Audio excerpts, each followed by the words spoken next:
Hello everyone, welcome to mind of NCERTs. आज हम पढ़ेंगे क्लास 6 ज्योग्राफी का chapter 1 the earth in the solar system. तो चलिए स्टार्ट करते हैं। आपने सनसेट के बाद आसमान देखा होगा। आपने सबसे पहले देखे होंगे एक या दो अच्छे अच्छे ब्राइट ब्राइट चमकते हुए डॉट्स आसमान में। आपने जल्दी फिर बहुत सारे वो डॉट्स बढ़ते हुए देखे होंगे। आप उन्हें ज़्यादा काउंट भी नहीं कर सकते, इतने ज़्यादा वो बढ़ जाते हैं। The whole sky is filled with tiny shining objects. सारा का सारा आसमान उन वो छोटे छोटे शाइनिंग डॉट्स होते हैं ना, उनसे भर जाता है। Some are bright other dim. कुछ बहुत ज़्यादा चमक रहे होते हैं, कुछ ज़्यादा नहीं चमक रहे होते हैं। इस वजह से हमें कई सारे तो दिखाई भी नहीं देते। It seems as if the sky is studded with diamonds. इससे ऐसा लगता है कि आसमान जो है वो तारों से जड़ा हुआ है। They all appear to be twinkling. वो बहुत ज़्यादा चमक रहे होते हैं। But if you look at them carefully you will notice that some of them do not twinkle as others do. हाँ, आपने देखा होगा कि आसमान में जो तारे होते हैं वो बहुत ज़्यादा चमक रहे होते हैं, पर उनमें से आपने देखा होगा कि कई तारे होते हैं जो चमकते नहीं बाकियों की तरह। They simply glow without any flick just as the moon shines. वो सिर्फ जैसे जैसे चांद चमकता है, चांद की रोशनी से रिफ्लेक्ट होके हमें दिखाई देते हैं, वरना वो हमें दिखाई भी नहीं देते। Along with these bright objects, इन चमकते हुए ऑब्जेक्ट्स के साथ, you may also see the moon on the most of the day. आपने उस पूरी रात में मून को सबसे ज़्यादा देखा होगा। It may however appears at different times. वो अलग अलग टाइम पे अपेयर हो रहा था। It different shapes and at different positions. वो अलग अलग शेप में अलग अलग पोजीशन में जा रहा होगा। You can see the full moon only once in about a month's time. आप महीने के सिर्फ एक ही बार में पूरा का पूरा मून देख सकते हैं। It is full moon night और पूर्णिमा। उस रात को इंग्लिश में फुल मून नाइट बोलते हैं और हिंदी में पूर्णिमा बोलते हैं। अ फोर्टनाइट लेटर, कुछ रात पहले, you can not see it at all. आप उसे बिल्कुल भी देख नहीं सकोगे।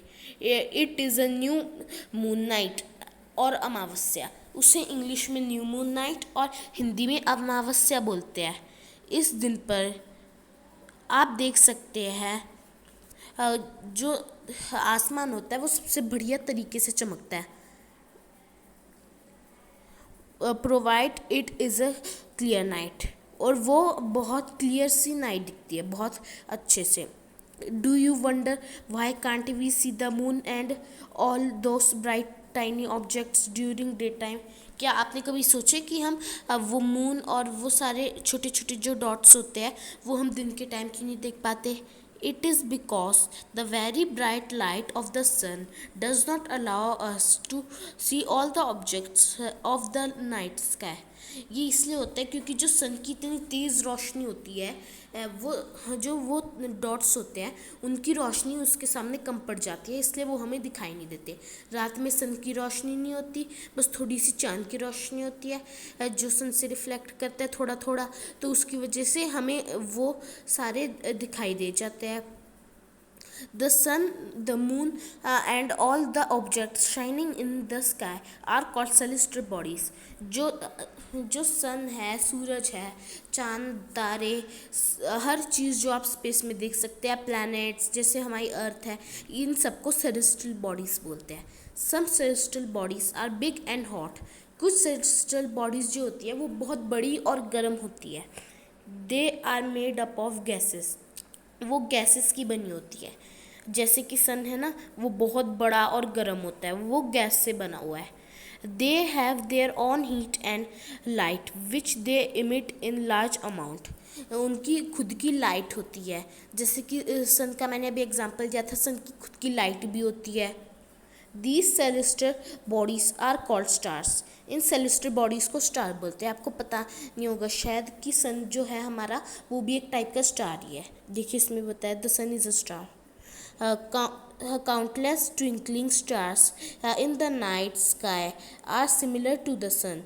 जो आप रात में वो काउंटलेस स्टार्स देखते हैं वो भी सन के ही बराबरी पे है, पर सन से बहुत ज़्यादा दूर है, इसलिए हम उन्हें छोटा छोटा और कम लाइट में ही देख पाते हैं। अगर वो सन के जितना पास होते तो हमें भी दो दो सूरज ऐसे दिखते हैं। But we do not feel their heat और light and they look so tiny because they are very far from us. इसमें भी वही दिखाया कि वो हमें ज़्यादा बड़े और गर्म नहीं होते, क्योंकि वो हमसे बहुत ज़्यादा दूर होते हैं। अब आगे पढ़ते हैं। You must have noticed that all objects look smaller when seen from a distance. आपने देखा होगा कि अगर हम कोई भी चीज़ डिस्टेंस से देखें तो वो स्मॉल लगती है। जैसे कि आप किसी पेड़ को देख लीजिए अपनी छत पे खड़े होकर किसी दूर के पेड़ पे, तो वो बड़ा छोटा लगेगा पेड़, आपके हाथ से भी ज़्यादा छोटा। और अब आप उस पेड़ को जिस गली में वो पेड़ है उस गली में जाके देख लीजिए तो वो आपको पेड़ बहुत ज़्यादा बड़ा दिखेगा।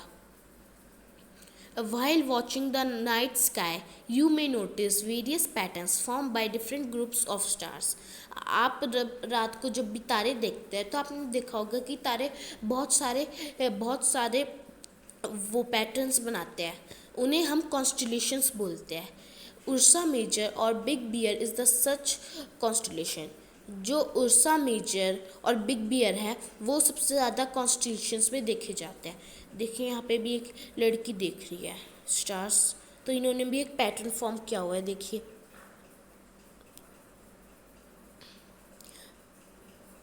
One of the most easier recognizable constellation is the small bear और सप्तऋषि 11 ऋषि सेजिस। जो हमें सबसे इजीली दिख जाते हैं वो हमारे माने गए हैं स्मॉल बियर और Saptarishi. It is a group of 7 stars. वो 7 स्टार्स का ग्रुप है। देखिए यहाँ पे भी है 1 2 3 4 5 6 7, ये सप्तऋषि है। That forms a part of the large Ursa Major constellation. जो एक बहुत बड़े उर्सा मेजर का बहुत बड़ा पार्ट होता है। Ask someone elder in your family और neighbourhood to show you more stars planets and constellation in the sky. आप अपने किसी घर में बड़े से या फिर अपने पड़ोसी से या फिर किसी और बड़े से पूछिए आपको और नए नए स्टार्स प्लैनेट्स और कॉन्स्टलेशन आसमान में दिखाने के लिए। इन एंशिएंट टाइम्स इन समय में people use to in ancient times पुराने समय में people used to determine direction during the night with the help of stars. आपको पता है कि पुराने ज़माने में जो लोग होते थे वो तारे देखकर दिशा पता लगाते थे। The North Star indicates the north direction. It is also called the pole star. एक स्टार होता है जो हमेशा नॉर्थ की साइड दिखता है, उसे देख के पता लगा सकते हैं कि नॉर्थ कहाँ है, उसे हम पोल स्टार भी बोलते हैं। देखिए इसमें भी है, कहाँ है, नहीं शायद इसमें नहीं है पोल स्टार, इस फिगर में। It is always remains in the same position in the sky. वो स्काई में हमेशा सेम पोजिशन में रहता है, कभी भी हिलता नहीं। We can locate the position of the pole star with the help of Saptarishi. हम सप्तऋषि की हेल्प से पोल स्टार का पता लगा सकते हैं। Look at the figure 1.1. You will notice that an imaginary line is joining the pointed stars and extending further. It will be the point to the pole star. देखिए यहाँ पर आपने देखा है कि सप्तऋषि जो है इसमें 7 तारे हमें दिखाई दे रहे हैं। हाँ, इसमें देखिए यहाँ पर बिल्कुल इनके पास में ही ये पोल स्टार है। Some celestial bodies do not have their own heat and light. कुछ celestial bodies की अपनी हीट और लाइट नहीं होती, जैसे कि अर्थ की है। They are lit by the light of the stars. Such bodies are called planets. जो हमारी अर्थ है वो भी सन से ही लाइट और हीट लेती है, तो ऐसे सेलेस्टियल बॉडीज़ को प्लैनेट के नाम से जाना जाता है। तभी तो हमारी अर्थ भी एक प्लैनेट है, वरना वो भी एक स्टार होती। The word planet comes from the Greek word planetia, जो वर्ड प्लैनेट है वो एक दूसरे शब्द से आया है, प्लैनेटिया, विच मीन्स वंडर्स, जिसका मतलब है wonders. The earth on which we feel live in a planet, हम अर्थ पे जो लाइव जो जिंदगी देखते हैं, it gets all its heat and light from the sun, वो जो अर्थ पे सारी जिंदगी है वो सारी सन की हीट और लाइट की वजह से है। Which is our nearest star, हमारा जो कि सन हमारा सबसे पास वाला स्टार है, बाकी सारे बहुत दूर है, इसलिए हम उन्हें अच्छे से क्लियरली देख भी नहीं पाते कई बार। If we look at the earth from a great distance से द मून, अगर हम अर्थ को बहुत ज़्यादा दूर के डिस्टेंस से देखें, जैसे मान लीजिए कि हम मून के डिस्टेंस से देख रहे हैं, it will appear to be shining just as the moon, हमें अर्थ भी एक मून की तरह ही दिखाई देगी। The moon that we see in the sky is a satellite, जो हम मून को आसमान में देखते हैं वो एक टाइप की सैटेलाइट है। It is a companion of our earth and moves around it, वो हमारी अर्थ का ही एक पार्ट है और हमारी अर्थ के आसपास घूमता है। Like our earth there are light और planets that get heat and light from the sun, हमारी अर्थ की तरह ही जो हमारे यूनिवर्स में और दूसरे प्लैनेट्स हैं, यूनिवर्स में सॉरी सोलर सिस्टम, देखिए जो ये अर्थ के अलावा है वीनस मर्क्यूरी, जो ये Venus Mercury Mars Jupiter Saturn Uranus Neptune, earth के अलावा जो ये सारे हैं ना, ये सारे हीट और लाइट सन से लेते हैं। अब आगे पढ़ते हैं।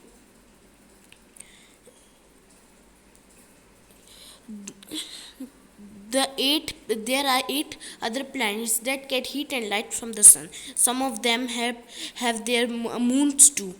इनमें से कई सारे प्लैनेट हैं जो इनमें से सारे प्लैनेट सन से लाइट देते हैं, उनमें से कई सारे प्लैनेट हैं जिनके तो हाँ 8-8 10-10 मून्स है, अर्थ का पर एक ही है। द सोलर सिस्टम, अब हम जानते हैं हमारे सोलर सिस्टम के बारे में। The sun and 8 planets, satellites and some other celestial bodies known as asteroids and meteors, जो सन है और 8 प्लैनेट्स हैं, सैटेलाइट्स और दूसरी सेलेस्टियल बॉडीज़ को हम एस्ट्रॉइड्स और मीटियोरॉइड्स भी बोलते हैं। ये चैप्टर मैं अभी नहीं पढ़ा सकता क्योंकि टाइम कम है। अभी आप ये पेज घर पे रिवाइज कर लीजिएगा, ये बहुत इंपॉर्टेंट है, पेपर में आने के बहुत ज़्यादा चांसेस है। From the solar system we often call it a solar family with the sun as it head, हम अपने सोलर सिस्टम को एक सोलर फैमिली बोल सकते हैं कि और जिसका हेड है सन, जिसका जो कैप्टन है वो सन है, द सन। अब हम पढ़ते हैं सन के बारे में। जो सन है वो सोलर सिस्टम का सेंटर कहा जाता है। अब ये बहुत बड़ा है और एक्सट्रीम हॉट गैसेस से बना हुआ होता है। It provides the pulling force that binds the solar system, ये एक पुलिंग फोर्स देता है जो पूरे सोलर सिस्टम को बाइंड्स करता है। The sun is the ultimate source of heat and light from the solar system, जो सन है वो अल्टीमेट सोर्स है हीट और लाइट का सोलर सिस्टम में। But that tremendous heat is not feel so much because despite being our nearest star, वो हमारा nearest star है, फिर भी सन हमसे इतनी दूर है कि हमें उसकी गर्मी बहुत ज़्यादा फील नहीं होती। It is far away from us, ये हमसे बहुत ज़्यादा दूर है सन भी। The sun is about 150 million kilometre away from the earth, जो सन है वो 150 किलोमीटर सन से दूर है। अब ये तो हो गया सन के बारे में, अब हम पढ़ते हैं प्लैनेट्स के बारे में। There are 8 planets in our solar system, हमारे सोलर सिस्टम में 8 प्लैनेट्स हैं in order of their distance from the sun, sun के डिस्टेंस में वो Mercury Venus earth Mars Jupiter Saturn Uranus और नेपट्यून है। सबसे ज़्यादा पास अब मर्क्यूरी है, फिर वीनस है, फिर अर्थ मार्स, हमारी अर्थ 3rd नंबर पे है, फिर Mars Jupiter Saturn Uranus and Neptune. ये सारे सन से थोड़ा सन से सीक्वेंस में है। An easy way to memorize the name of the planets in order of their distance from the sun is, आपको अगर ऐसे याद नहीं होते हैं पेपर में आने के लिए तो इसका इजी वे है कि आप एक सेंटेंस याद कर लीजिए, my very efficient mother just serve us nuts. My का स्टार्टिंग वर्ड एम मतलब मर्क्यूरी, वेरी का स्टार्टिंग वर्ड वी मतलब वीनस, एफिशिएंट का स्टार्टिंग वर्ड ई मतलब अर्थ, मदर का स्टार्टिंग वर्ड एम मतलब मार्स, जस्ट का स्टार्टिंग वर्ड जे तो मतलब जुपिटर, सर्व्ड का स्टार्टिंग वर्ड एस तो मतलब सैटर्न, यू का स्टार्टिंग वर्ड एस का स्टार्टिंग वर्ड यू मतलब यूरेनस, नट्स का स्टार्टिंग वर्ड एन मतलब Neptune. All the 8 planets of the solar system move around the sun in fixed path. जो सारे के सारे प्लैनेट्स है वो सन के अराउंड घूमते हैं एक फिक्स्ड पाथ में। दीज पाथ आर एलोगेट, इस पाथ को हम एलोंगेटेड बोलते हैं। दे आर कॉल्ड ऑर्बिट्स, उसे ऑर्बिट कहा जाता है। मतलब जो 8 प्लैनेट्स सन के सारे प्लैनेट्स सन के अराउंड घूमते हैं और वो जो पाथ होता है वो एलोंगेटेड होता है। एलोंगेटेड का मतलब होता है कि वो पाथ बिल्कुल सेम होता है, वो अलग अलग नहीं होता। उसे हम ऑर्बिट के नाम से जानते हैं। Mercury is the nearest to the sun. It takes only 88 days to complete one round along its orbit. Mercury सन से सबसे पास है तो वो 88 डेज लेता है उसका पूरा चक्कर ख़त्म करने में। देखिए यहाँ पे हर प्लैनेट के बारे में लिखा हुआ है कि वो कितना टाइम लेता है सन का चक्कर ख़त्म करने में, उसके कितने मून्स है और जैसे अर्थ 24 घंटे में एक स्पिन पूरा करती है तो वो कितने देर में एक स्पिन पूरा करता है वगैरह वगैरह। इसमें सब है, आप अच्छी तरह से पढ़ लीजिएगा। Venus is the considered as Earth's twin because its size and shape are very much similar to the Earth. ये क्वेश्चन बड़ा इंपॉर्टेंट है, एग्जाम में आ सकता है। जो वीनस है उसे अर्थ का ट्विन कहा जाता है क्योंकि वो बिल्कुल अर्थ के जैसा ही दिखता है। अर्थ की तरह वो ब्लू भी है और वो अर्थ के जितना ही लगभग साइज का भी है। Till recently, August 2006, Pluto was also considered a planet. जो 2006 तक अगस्त 2006 तक प्लूटो को भी एक प्लैनेट माना जाता था।